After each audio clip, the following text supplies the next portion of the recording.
کہ اے اللہ اس کے دل میں نیکی ڈال دے جو تیری رضا اور قرب کا سبب ہو جائے۔ پیارے دوستوں، مختلف روایات سے یہ بات معلوم ہوتی ہے کہ جنت میں مختلف رشتہ دار ایک دوسرے کو پہچانتے ہوں گے اور ایک دوسرے سے ملتے جلتے رہیں گے، جبکہ ان میں سے بعض کو ایک دوسرے کے ساتھ رکھا جائے گا۔ جان لیجیے کہ قرآن پاک میں سورہ طور کی آیت نمبر 21 میں اللہ سبحانہ و تعالیٰ کا فرمان ہے، اور جو لوگ ایمان لائے اور ان کی اولاد نے بھی ایمان میں ان کی پیروی کی تو ان کی اولاد کو ہم انہی کے ساتھ شامل کر دیں گے اور ان کے عمل میں سے کسی چیز کی کمی نہیں کریں گے۔ اللہ اکبر کبیرہ۔ پیارے دوستو، حضرت ابن عباس رضی اللہ تعالیٰ عنہ سے مروی ہے کہ بے شک اللہ سبحانہ و تعالیٰ مومن کی آنکھوں کو ٹھنڈا کرنے کے لیے اس کی اولاد کو ان کے اصل مقام سے بلند کر کے اس کے پاس اس کے درجے میں پہنچا دیں گے، اگرچہ یہ اولاد اپنے اعمال کے اعتبار سے اس درجے تک نہ پہنچتی ہو۔ اور پھر آپ صلی اللہ علیہ وآلہ وسلم نے یہ آیت مبارکہ تلاوت فرمائی،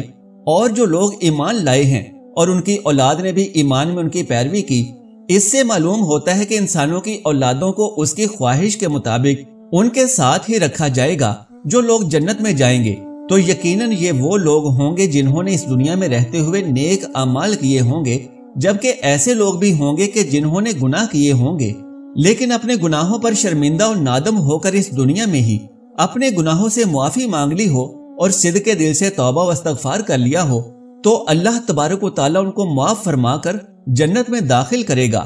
جہاں اللہ سبحانہ و تعالیٰ ان کی ہر خواہش کو پورا فرما دے گا۔ اور یقیناً اس کی خواہش میں سے ایک خواہش یہ بھی ہوگی کہ دنیا میں رہتے ہوئے اس سے جو بھی گناہ سرزد ہو چکے ہوں یا کوئی گناہ والے اعمال اس نے کیے ہوں تو اس سے وہ تمام اعمال بھلا دیے جائیں گے، کیونکہ جنت امن اور سکون کی جگہ ہوگی اور وہاں انسان کے ذہن میں منفی خیالات اور غم و غصے کی کوئی گنجائش نہ ہوگی، اور ایک مومن اور جنتی کے لیے ہر طرف خوشحالی ہی خوشحالی ہوگی۔ اللہ تبارک و تعالیٰ سورہ بقرہ کی آیت نمبر 25 میں فرماتا ہے، اور جو لوگ ایمان لائے اور نیک عمل کرتے رہے ان کو خوشخبری سنا دو کہ ان کے لیے جنت میں باغ ہیں جن کے نیچے نہریں بہہ رہی ہیں، جب انہیں ان میں سے کسی قسم کا میوہ کھانے کو دیا جائے تو کہیں گے یہ تو وہی ہے جو ہمیں اس سے پہلے ملا تھا، اور انہیں ہم شکل پھل دیے جائیں گے اور ان کے لیے وہاں پاکیزہ عورتیں ہوں گی اور وہ وہاں ہمیشہ رہیں گے۔ پیارے دوستو، ایک اور حدیث بھی ہے کہ نبی کریم صلی اللہ علیہ وآلہ وسلم نے ارشاد فرمایا، جب اہل جنت جنت میں داخل ہوں گے اور ان میں سے کسی کو اپنے بھائیوں اور رشتہ داروں سے ملنے کی خواہش ہوگی تو اس کا بستر اسے اڑا کر ان کے بستروں کے برابر پہنچا دے گا، اور پھر دونوں تکیہ لگا کر دنیا میں گزرے ہوئے دنوں کے بارے میں گفتگو کریں گے۔ ان میں سے ایک اپنے ساتھی سے کہے گا کہ اے فلاں، تمہیں یاد ہے کہ اللہ نے فلاں دن اور فلاں فلاں جگہ پر ہماری مغفرت فرمائی تھی، اس طرح کہ ہم نے اللہ سے دعا کی تھی اور اللہ نے ہمیں مغفرت کا پروانہ عطا فرما دیا تھا۔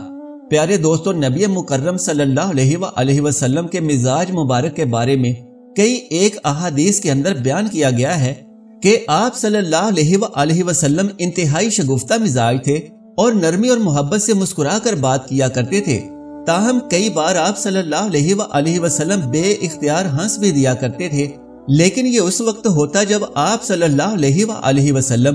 آخرت کے حالات بیان فرما رہے ہوتے تھے۔ امام ابن حجر اسقلانی رحمت اللہ علیہ بیان کرتے ہیں، یہ کہا گیا ہے کہ آپ صلی اللہ علیہ وآلہ وسلم صرف آخرت کے امور میں ہنسا کرتے تھے، لیکن اگر کوئی معاملہ دنیا کے امور میں ہوتا تو اس پر آپ صلی اللہ علیہ وآلہ وسلم صرف تبسم فرمایا کرتے تھے۔ ناظرین کرام، آپ صلی اللہ علیہ وآلہ وسلم نے ایک بار صحابہ کرام کو آگاہ کیا کہ روز محشر جب کسی کو جہنم سے نکال کر جنت میں بھیجا جائے گا تو اس کی حالت کیا ہوگی۔ حضرت عبداللہ ابن مسعود رضی اللہ تعالی عنہ سے روایت ہے کہ حضور نبی کریم صلی اللہ علیہ وآلہ وسلم نے فرمایا، مجھے اچھی طرح سے معلوم ہے کہ سب سے آخر میں جہنم سے کون نکالا جائے گا یا سب سے آخر میں کون جنت کے اندر داخل کیا جائے گا۔ یہ آدمی اپنے جسم کو گھسیٹتا ہوا جہنم سے باہر نکلے گا، چنانچہ اللہ تبارک و تعالیٰ اس سے فرمائے گا جا جنت میں چلا جا، لہٰذا وہ جنت میں داخل ہو جائے گا، اور جنت میں جا کر اسے پھر گمان گزرے گا کہ شاید یہ بھری ہوئی ہے، پس وہ واپس لوٹ کر پھر عرض کرے گا اے رب، میں نے تو وہ بھری ہوئی پائی ہے، چنانچہ اللہ رب العزت اس سے فرمائے گا جا اور جنت میں داخل ہو، کیونکہ تیرے لیے جنت میں دنیا کے برابر بلکہ اس سے 10 گنا زیادہ حصہ ہے، یا فرمایا کہ تیرے لیے 10 دنیاؤں کے برابر حصہ ہے۔ وہ عرض کرے گا اے اللہ کیا مجھ سے مذاق کرتا ہے یا مجھ پر ہنستا ہے حالانکہ تو حقیقی مالک ہے۔ حضرت عبداللہ ابن مسعود رضی اللہ تعالیٰ عنہ بیان کرتے ہیں میں نے دیکھا کہ اس پر نبی کریم صلی اللہ علیہ وآلہ وسلم ہنس پڑے، یہاں تک کہ آپ صلی اللہ علیہ وآلہ وسلم کے دندان مبارک نظر آنے لگے۔ نبی کریم صلی اللہ علیہ وآلہ وسلم فرماتے ہیں یہ اہل جنت کے سب سے کم درجہ والے شخص کا حال ہے، اللہ اکبر کبیرہ۔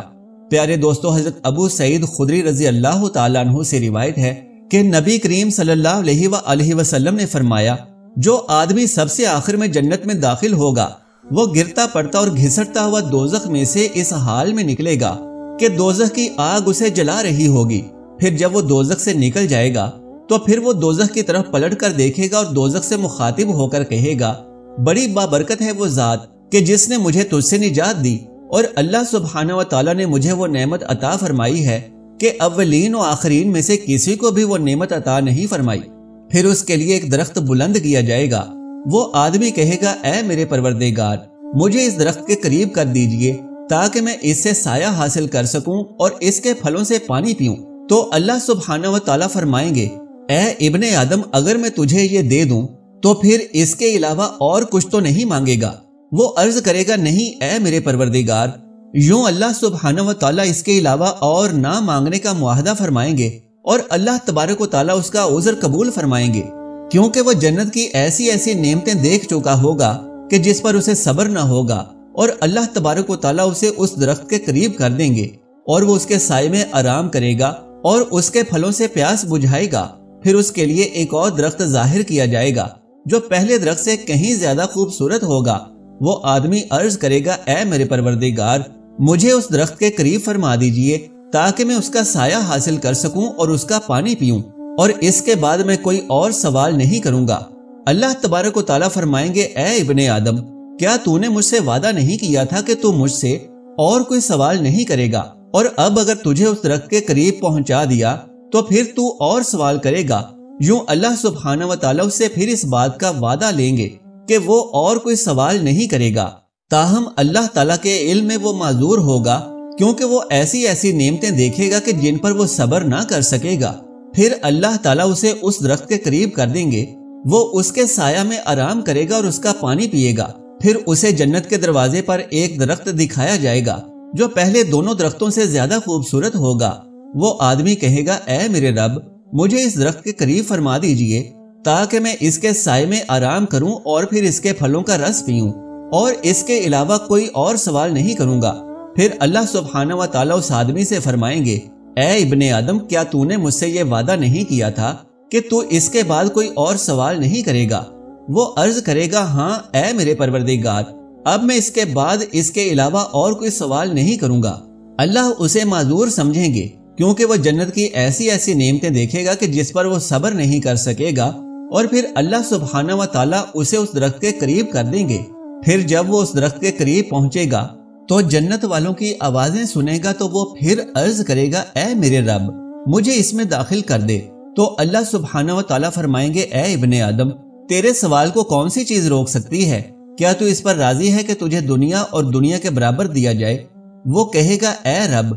رب العالمین تو مجھ سے مذاق کرتا ہے۔ پیارے دوستو، نبی کریم صلی اللہ علیہ وآلہ وسلم کی یہ حدیث بیان کر کے حضرت عبداللہ رضی اللہ تعالی عنہ ہنس پڑے اور لوگوں سے فرمایا کہ تم مجھ سے کیوں نہیں پوچھتے کہ میں کیوں ہنسا؟ لوگوں نے پوچھا کہ آپ کس وجہ سے ہنسے؟ فرمایا رسول اللہ صلی اللہ علیہ وآلہ وسلم اسی طرح ہنسے تھے۔ پھر فرمایا کہ اللہ رب العالمین کے ہنسنے کی وجہ سے جب وہ آدمی کہے گا کہ آپ رب العالمین ہونے کے باوجود مجھ سے مذاق فرما رہے ہیں تو اللہ فرمائے گا کہ میں تجھ سے مذاق نہیں کرتا مگر جو چاہتا ہوں کرنے پر قادر ہوں۔ یہ حدیث مبارکہ صحیح بخاری اور صحیح مسلم دونوں کی متفق علیہ حدیث ہے۔ اللہ تبارک و تعالیٰ سے دعا ہے کہ ہمیں اس دنیا میں ایسے نیک اعمال کرنے کی طاقت و توفیق مرحمت فرمائے کہ ہمارا ٹھکانہ جنت الفردوس ہو جائے، آمین یا رب العالمین۔ پیارے دوستو، درخواست ہے کہ میری آج کی اس معلوماتی ویڈیو کو لائک اور شیئر کر دیجئے اور میرے اسلامی و اصلاحی چینل کو سبسکرائب کر لیجئے۔ جزاک اللہ خیرن کثیرا۔ اللہ ہم سب کا حامی و ناصر ہو۔